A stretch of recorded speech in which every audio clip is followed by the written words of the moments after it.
안녕하십니까. 오늘 잠언 12강 말씀의 제목은 자기의 마음을 제어하는 사람입니다. 오늘 본문 말씀을, 특히 25장 말씀은 가급적 한 절 한 절 읽고자 합니다. 동참해 주시고 동역해 주시면 감사하겠습니다. 요절은 25장 28절입니다. 시작. 자기의 마음을 제어하지 아니하는 자는 성읍이 무너지고 성벽이 없는 것과 같으니라. 잠언 25장부터 29장까지는 히스기야 왕의 신하들이 편집한 것입니다. 히스기야는 하나님을 떠난 북이스라엘이 아수르에게 망한 것을 지켜보면서 남유다도 달라지지 않으면 똑같은 길을 가리라 생각하고 과감하게 개혁을 단행했습니다. 성전을 보수하고 우상을 숭배하던 단을 없애고 또 유월절을 다시 지키도록 했습니다. 더불어 지혜의 왕 솔로몬의 잠언을 모아서 백성들의 신앙을 새롭게 하는데 도움이 되도록 했습니다. 이 진정한 개혁은 행동의 변화와 더불어 내면의 변화가 동반되어야 함을 말해줍니다. 오늘 말씀을 통해 마음을 제어하는 자가 누리는 은혜가 무엇이고 또 어떻게 마음을 제어할 수 있는지 배울 수 있기를 기도합니다. 제1장 자기 마음을 제어하는 사람 25장입니다. 2절을 읽어보시겠습니다. 시작. 이를 숨기는 것은 하나님의 영화요 이를 살피는 것은 왕의 영화니라. 역사를 주관하시는 하나님의 권능은 너무나 신비롭고 오묘합니다. 수많은 별들이 어떻게 한치의 오차도 없이 운행하는지 아직 밝혀내지 못하고 있습니다. 신은 없다며 하나님을 대적하던 친구가 오랜만에 만나보니 하나님을 믿고 또 하나님께 헌신하는 사람이 되어 있기도 합니다. 그래서 우리 사람의 눈에는 하나님께서 일부러 숨기시며 일하는 것처럼 보일 때가 있습니다.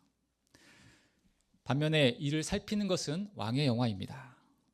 왕은 위로는 하나님이 하시는 일에 관심을 갖고 성령의 역사를 살펴야 하고 아래로는 백성들의 일을 살펴서 필요한 것들을 공급해 주어야 합니다.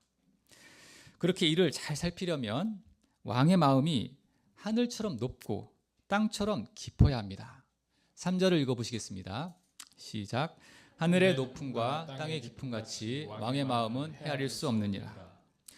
왕의 마음이 이 깊이가 얕아서 유치하고 또 천박하거나 높이가 좀 낮아서 멀리 보지 못하고 눈앞의 현실에만 매몰되어 있다면 백성들의 삶이 고단하고 불행해집니다. 4절 5절도 읽어보시겠습니다. 시작. 은에서 찌꺼기를 제하라. 그리하면 장색에 쓸만한 그릇이 나올 것이요 왕 앞에서 악한 자를 제하라. 그리하면 그의 왕위가 의로 말미암아 견고히 서리라. 지도자 주위에는 악한 자들이 모여들기 마련입니다. 은에 붙은 찌꺼기가 그릇의 강도를 떨어뜨리듯이 악한 자들로 인해 왕위가 약해지게 됩니다. 왕을 위해 충성하는 척, 열심히 일하는 척하지만 결국 왕의 뜻에 순종하지 않고 왕의 일보다 자기 일에만 열심인 사람들, 이 찌꺼기같이 붙어있는 사람들을 분별해서 제할 때 그 왕위가 견고해집니다. 6절 7절 읽어보시겠습니다. 시작. 왕 앞에서 스스로 높은 채 하지 말며 대인들의 자리에 서지 말라. 이는 사람이 내게 이리로 올라오라고 말하는 것이 내 눈에 보이는 귀인 앞에서 저리로 내려가라고 말하는 것보다 나음이니라. 이는 신하의 자세로 왕 앞에서 스스로 높은 채 하지 말고 대인들의 자리에 서지 말아야 합니다. 악인은 왕 앞에서 자기를 돋보이게 해서 스스로 높은 채 하고 분수에 맞지 않게 높은 자리에 앉으려고 합니다. 이런 사람은 왕이 보지 않거나 또 사람들의 인정이나 상급이 없으면 일을 대충대충 하는 경향이 있습니다. 이런 사람이 운 좋게 한두 번 일을 잘해서 높은 자리에 올라가도 결국 언젠가는 본 실력이 들통나서 저리로 내려가십시오 라는 말을 듣게 됩니다. 지혜로운 사람은 스스로 높은 채 하기보다 그만 이리로 올라오라는 말을 들을 때까지 인내하며 실력을 쌓아갑니다. 사람의 눈치를 살피며 인정받고자 애쓰기보다 영육간의 내적인 실력을 키워서 자기 일에 능숙한 자가 되어야 합니다. 8절을 읽어보시겠습니다. 시작. 너는 서둘러 나가서 다투지 말라. 마침내 내가 이웃에게서 욕을 보게 될 때 내가 어찌할 줄을 알지 못할까 두려우니라. 이웃과 서둘러 다투는 자가 되지 말아야 합니다. 이는 증거도 없이 성급하게 증인석에 앉지 말라는 뜻입니다. 그런데 법정에서뿐 아니라 일상생활에서도 다르지 않습니다. 앞뒤 상황을 차분히 들어보고 나서 화를 내도 늦지 않습니다. 너무 서둘러서 실수하는 일이 없도록 하라. 이는 미국 대통령 아이젠하워가 보좌관들에게 자주 했던 말이라고 합니다. 서둘러 판단하고 혈기를 부리고 다투다 보면 결국 큰 실수를 저지르게 되고 이웃과 법정에 서야 하는 경우가 생깁니다. 그런 때는 중요한 쟁점만 가지고 의견을 나누어야 합니다. 논리와 팩트에서 밀린다고 상대방의 은밀한 약점을 폭로하며 상대방을 공격하면 안 됩니다.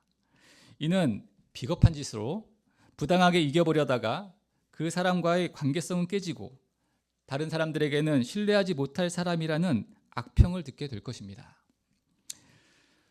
이처럼 많은 다툼과 불행이 마음이 제어되지 못한 부적절한 말에서 비롯됩니다.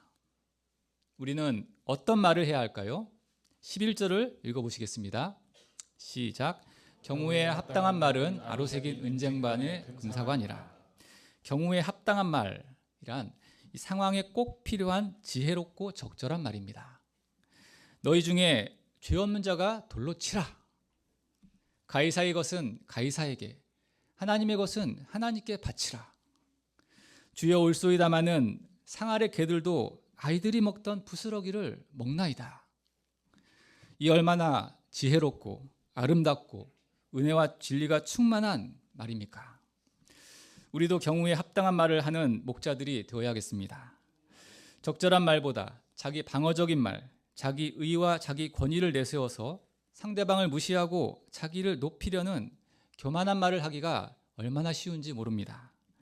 우리가 상대방의 처지와 마음을 잘 헤아려서 적절한 하나님의 말씀으로 경우에 합당한 카운셀링을 할 줄 아는 지혜로운 성경 선생들이 될 수 있기를 간절히 기도합니다. 12절을 읽어보시겠습니다. 시작. 슬기른 자의 책망은 청종하는 귀의 근고리와 정금 장식이니라. 이 경우에 합당한 말 중에 하나가 슬기로운 책망입니다. 슬기로운 사람의 책망은 청종하는 귀를 가진 사람에게 금고리와 정금 장식을 달아주는 것처럼 귀하고 유익합니다. 나단 선지자는 간음죄와 살인죄를 범한 다윗을 모른 척하지도 또 스스로 깨달을 때까지 미루지도 않았습니다. 온 세상이 알도록 공개적으로 비난하지도 않았습니다. 됐고 회개하세요. 다그치지 않았습니다.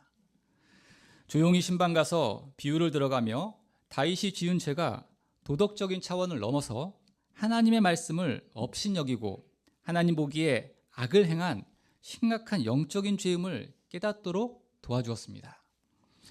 이때 다윗도 변명하지 않고 내가 여호와께 죄를 범하였노라 고백하며 나단 선지자의 책망을 받아들이고 겸손한 회개로 생명을 얻게 되었습니다. 나단 선지자의 슬기로운 책망이나 또 이를 청종한 다윗의 귀가 금고리처럼 귀하고 아름답습니다. 우리가 사랑하는 영혼을 향해 진리의 기초에 기초한 책망을 할 줄 아는 사람이 되고 또 그런 책망을 들었을 때 겸손히 회개할 줄 아는 믿음의 사람들이 될 수 있기를 기도합니다. 13절을 읽어보시겠습니다. 시작. 충성된 사자는 그를 보낸 이에게 마치 추수하는 날의 얼음 냉수 같아서 능히 그 주인의 마음을 시원하게 하느니라. 충성된 사자는 어찌하든 위임받은 일을 이루어냄으로써 추수하는 날 마시는 얼음 냉수처럼 그 주인의 마음을 시원하게 합니다. 충성된 사자와 다르게 말만 앞세우는 사람이 있습니다. 많은 것을 약속해놓고 정작 아무것도 지키지 않아서 주위 사람들을 실망시키는 사람입니다.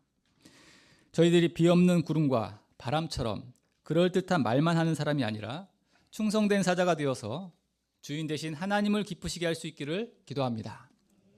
15절을 읽어보시겠습니다. 시작. 오래 참으면 관원도 설득할 수 있나니 부드러운 혀는 뼈를 꺾느니라.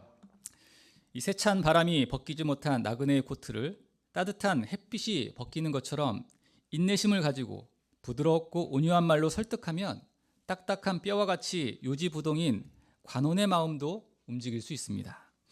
16절, 17절은 과유불급에 관한 말씀입니다.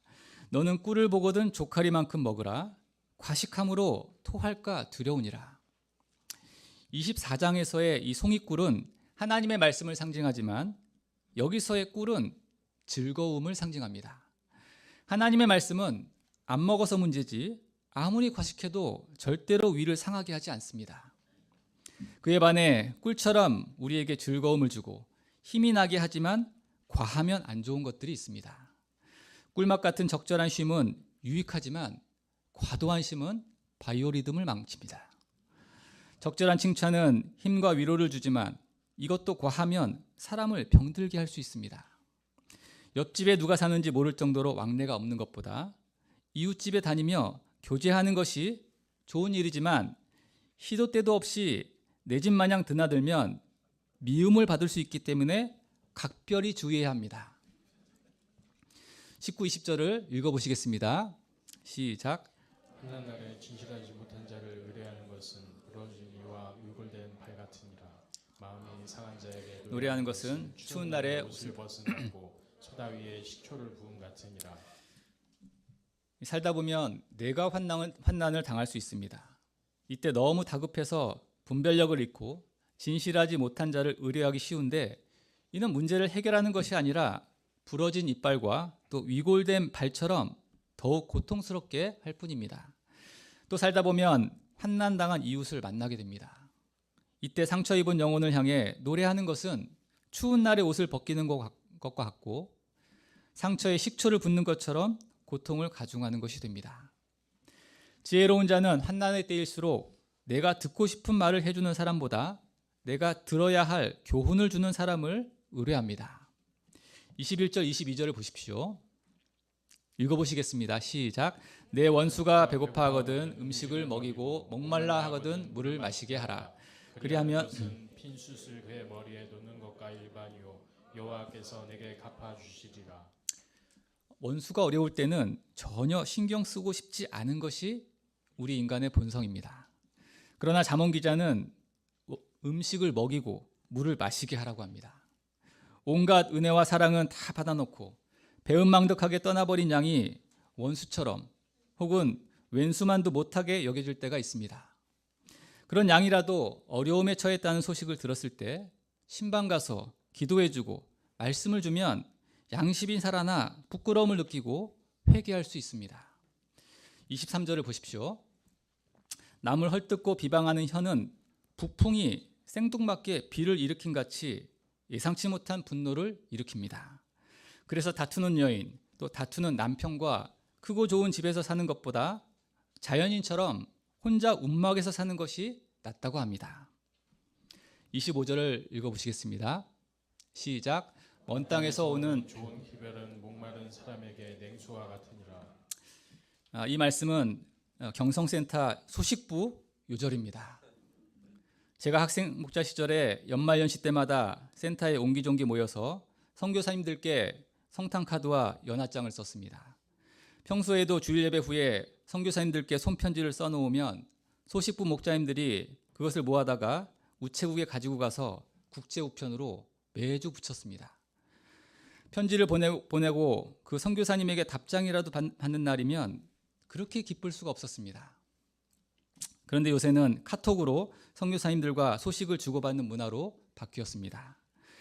그동안 홍일기 목자님 혼자서 수많은 선교사님들과 기도 제목을 나누고 교제했는데 이제부터는 각 팀별로 자기 팀에서 파송한 선교사님들과 기도 제목을 나누고 교제하고자 기도하고 있습니다.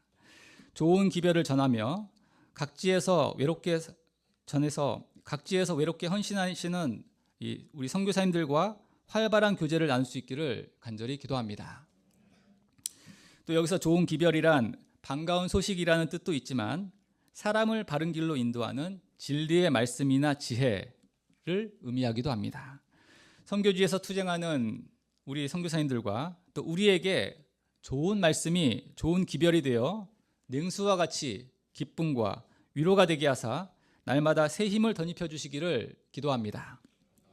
26절을 읽어보시겠습니다. 시작. 의인이 악인 앞에 굴복하는 것은 우물이 흐려짐과 샘이 더러워짐과 같으니라. 의인이 악인에게 굴복하는 것은 우물을 흐리고 또 샘을 더럽히게 하는 것과 같습니다. 혼자만 망하는 것이 아니라 우물과 샘 전체를 오염시켜서 못쓰게 만드는 악영향을 끼치게 됩니다. 팔레스타인 지방에서 가장 중요한 재산 중의 하나인 이 우물과 샘은 사람과 짐승의 식수인데 이것이 더럽혀지면 모든 생명체가 위협을 받게 됩니다. 종종 의인이 세상 유익 때문에 의를 굽히고 악인에게 굴복하는 경우가 있습니다. 악의 세력과 타협하고 사탄의 시험에 끌려가는 경우가 있습니다. 이때 의인은 생명을 잃게 됩니다. 의인이 세상 욕심과 유익의 분별력을 잃고 생명의 구원을 잃게 되면 이 의인이 속한 우물과 샘도 더러워지고 또 거기에서 생명수를 공급받던 영혼들의 생명도 같이 위태롭게 됩니다. 우리가 끝까지 의인으로서 악에 굴복하지 않고 믿음의 중심을 지키는 종들이 되기를 기도합니다. 이상에서 우리는 이 말과 행동의 중요성을 배웠습니다. 그런데 말과 행동은 마음의 자식이라고 했습니다. 예수님께서도 입에서 나오는 것들은 마음에서 나온다고 하셨습니다. 마음을 지키는 것이 얼마나 중요합니까? 28절을 다시 한번 읽어보시겠습니다. 시작. 자기의 마음을 제어하지 아니하는 자는 성읍이 무너지고 성벽이 없는 것과 같으니라. 과거에 우리 마음은 온갖 지저분한 죄들로 가득 차 있었습니다. 그런데 하나님께서는 예수님의 십자가 보혈로 이 주홍같이 붉은 우리 죄를 눈과 같이 희게 씻어주셨습니다. 깨끗해진 마음속에 하나님께 대한 경외심과 절대적인 믿음을 심어주셨습니다. 자기 소원과 계획을 부인하고 하나님의 뜻대로 살고자 하는 거룩한 소원들을 채워주셨습니다. 범죄 도시처럼 지저분했던 우리 내면을 하나님의 도성으로 바꾸어 주시고 구원의 은혜와 부르심에 대한 확신을 견고한 성적으로 세워주심으로 세상의 온갖 죄악의 물결이 넘어오지 못하도록 하셨습니다. 그런데 문제는 사단이 우는 사자와 같이 호시탐탐 우리 마음의 성벽에 문제를 일으킨다는 것입니다.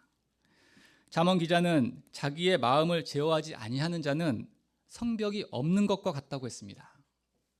자기 마음을 지키지 않으면 성벽이 없어지고 또 성벽이 무너지면 사단의 공격에 무방비 상태가 됩니다. 하나님의 사랑에 대한 의심이 밀려오고 하나님의 인도하심에 대한 불신이 밀려 들어옵니다. 이전에 몰아냈던 수많은 죄의 세력들이 다시 찾아와 나중 형편이 전보다 더 심하게 되고 맙니다. 우리 마음이 성령의 열매가 가득한 하나님의 도성이 되는가 아니면 온갖 죄가 가득한 범죄 도시가 되는가는 마음을 제어하는 데 달려 있습니다. 우리가 어떻게 마음을 제어하고 지킬 수 있을까요?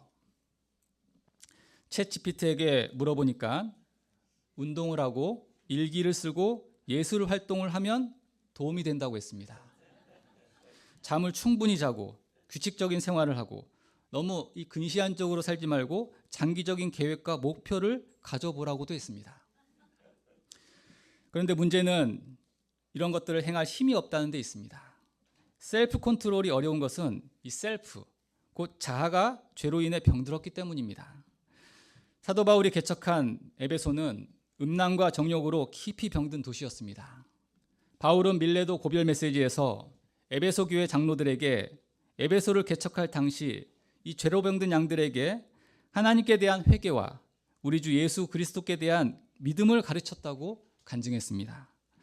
회개하도록 돕고 부지런히 말씀을 가르쳐서 양들을 지켰다고 했습니다. 말씀 앞에서 진실되고 또 분명하게 회개할 때 성령께서 임하셔서 죄를 깨닫게 하시고 죄를 벗어버리게 도와주십니다. 회개할 수 있기를 기도합니다. 또는 아멘 시점이 아닙니다. 경우에 합당하지 않습니다. 회개할 수 있기를 기도합니다. 또는 이 회개해야 되겠습니다. 이런 것처럼 회개한 것도 아니고 안 한 것도 아니게 애매한 자세를 가질 것이 아니라 회개합니다. 이처럼 현재형으로 분명하게 회개해야 성령께서 임하십니다. 또한 회개와 동시에 어떤 죄라도 용서해 주시는 예수 그리스도의 십자가 보혈의 공로를 믿어야 합니다. 같은 죄를 반복해서 지었을 때, 또 목자로서 지으면 안 되는 죄를 지었을 때 이런 죄도 사함받을 수 있을까 하는 불신과 너 같은 자가 무슨 목자냐 하는 사단의 고소에 시달리기 쉽습니다. 수제자로서 지으면 안 되는 죄를 짓고 물고기 잡으러 간 베드로가 부활하신 예수님의 변함없는 사랑을 믿었을 때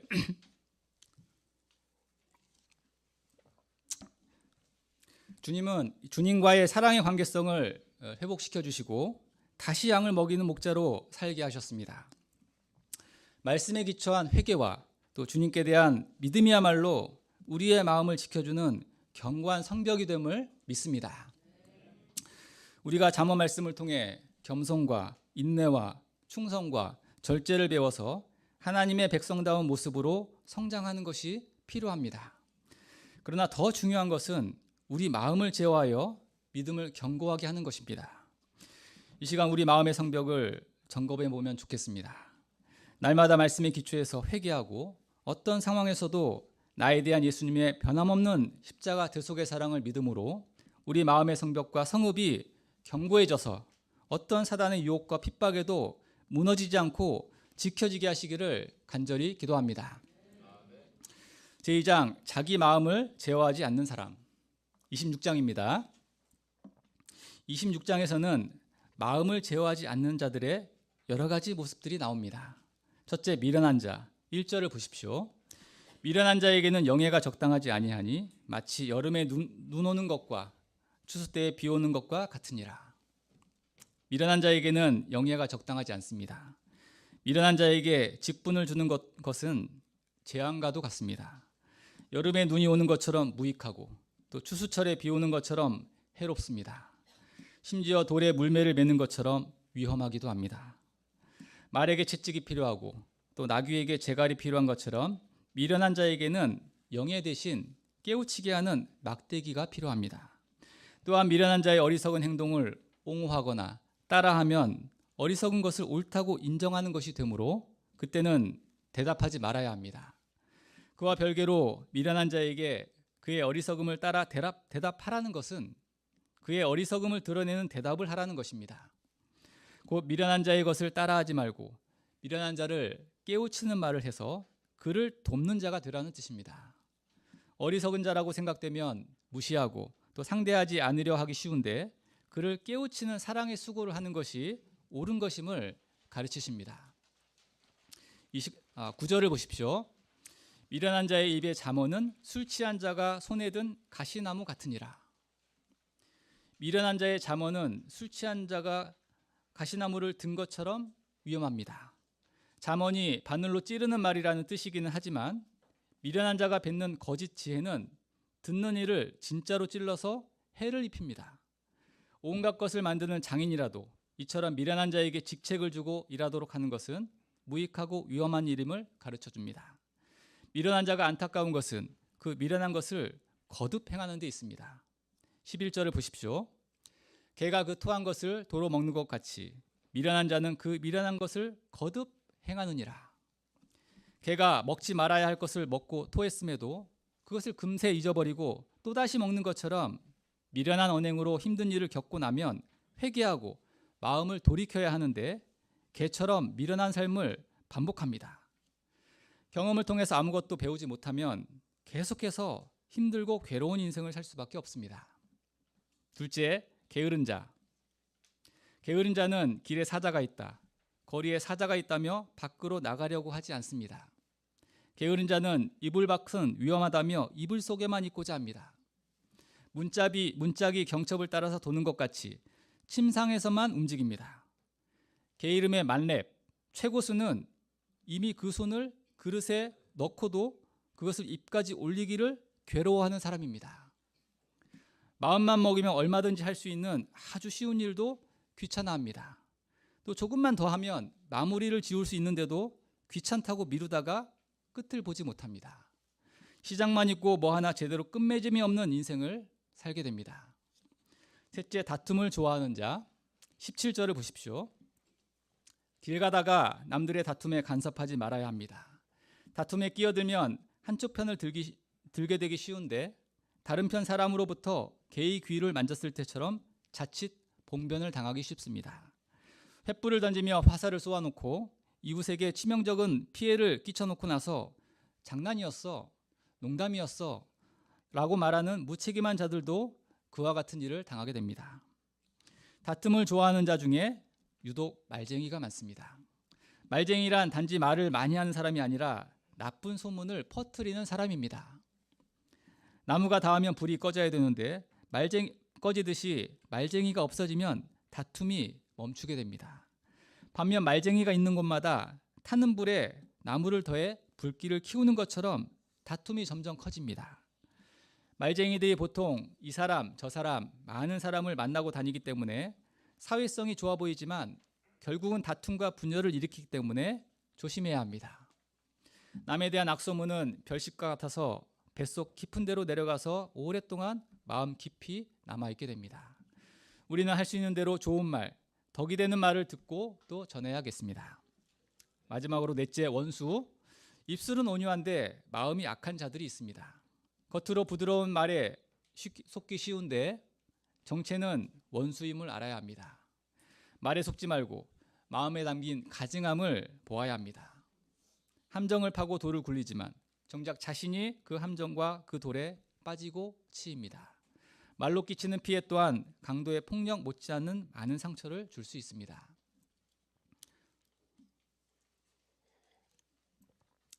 잠언에서 술 취하고 음식을 탐하는 자는 가난해질 것이요 잠자기를 즐겨하는 자는 헤어진 옷을 입을 거라고 했습니다.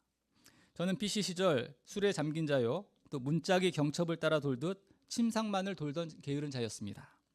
하나님의 은혜로 재수를 거쳐 간신히 치대에 들어왔지만 육신의 쾌락만 쫓다가 망할 인생이었습니다.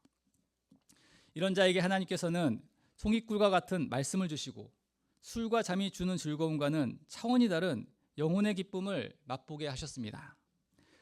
졸업하고 섬에서 개가 토한 것을 다시 먹듯 술과 쾌락에 빠진 채 원수처럼 하나님을 대적하고 있을 때에도 영적 생명이 끊어지지 않도록 생명의 떡과 같은 말씀들을 먹여주셨습니다. 의인이 악인 앞에 굴복하듯 선교사의 삶을 버리고 우물과 샘을 더럽히는 인생을 살고 있을 때 부활하신 예수님께서 주신 와서 조반을 먹으라 말씀은 사단의 고소로 회개할 엄두를 내지 못하고 있던 죄인에게 참으로 은쟁반의 금사과처럼 은혜와 진리가 충만한 경우에 합당한 말씀이었습니다. 하나님께서는 제가 슬기로운 책망과도 같은 요한복음 21장 말씀 앞에서 예수님의 십자가 대속의 사랑에 대한 믿음과 지금까지 가장 선한 길로 인도하신 부르심의 은혜를 믿고 진실되게 회개했을 때 저의 죄를 사하여 주시고 오늘날까지 양들을 섬기는 목자로 살도록 은혜를 주셨습니다. 돌아보면 저의 인생의 성읍 안에는 지켜야 할 것들이 참으로 많이 있습니다. 하나님께 대한 절대적인 믿음을 지켜야 하고 또 하나님을 향한 처음 사랑을 지켜야 합니다. 하나님께서 죄송합니다. 하나님께서 보내주신 양들을 지켜야 합니다. 사단의 공격으로부터 저와 양들을 지킬 수 있는 견고한 성벽은 하나님의 말씀입니다. 제가 올해 요절인 디모데후서 2장 15절 너는 진리의 말씀을 옳게 분별하며 부끄러울 것이 없는 일꾼으로 인정된 자로 자신을 하나님 앞에 드리기를 힘쓰라. 말씀을 성벽 삼아 사단으로부터 또 자신과 양들을 지키는 자가 되겠습니다. 하나님의 성읍들이 무너져가는 시대에 저희 모임이 캠퍼스 안에서 순수복음 신앙을 지켜내는 견고한 성벽으로 쓰임받게 하시기를 간절히 기도합니다. 결론입니다. 우리 성도 한 사람의 마음이 성읍과도 같습니다. 교회 공동체 역시 이 시대 성읍과도 같습니다. 하나님께서 주신 성읍을 지키기 위해서는 성벽이 있어야 합니다. 우리 모두 날마다 마음을 제어하는 데 힘써서 성읍과 또 성벽을 지키는 지혜로운 자들이 되기를 간절히 기도합니다. 제가 잠깐 기도하고 마치겠습니다. 은혜로우신 하나님 아버지, 저희는 죄악되고 또 부족해서 마음을 제어할 힘이 없음을 고백합니다. 저희의 주신 구원의 은혜가, 또 부르심에 대한 확신이, 또 하나님의 송이꿀과 같은 생명의 말씀이 저희를 지키는 견고한 성벽이 되게 하셔서 저희의 마음을 지키고 또 양들의 믿음을 지키고 캠퍼스를 지키는 또 제어하는 인생, 승리의 인생 살게 하시기를 간절히 기도합니다. 예수님의 이름으로 기도했습니다. 아멘.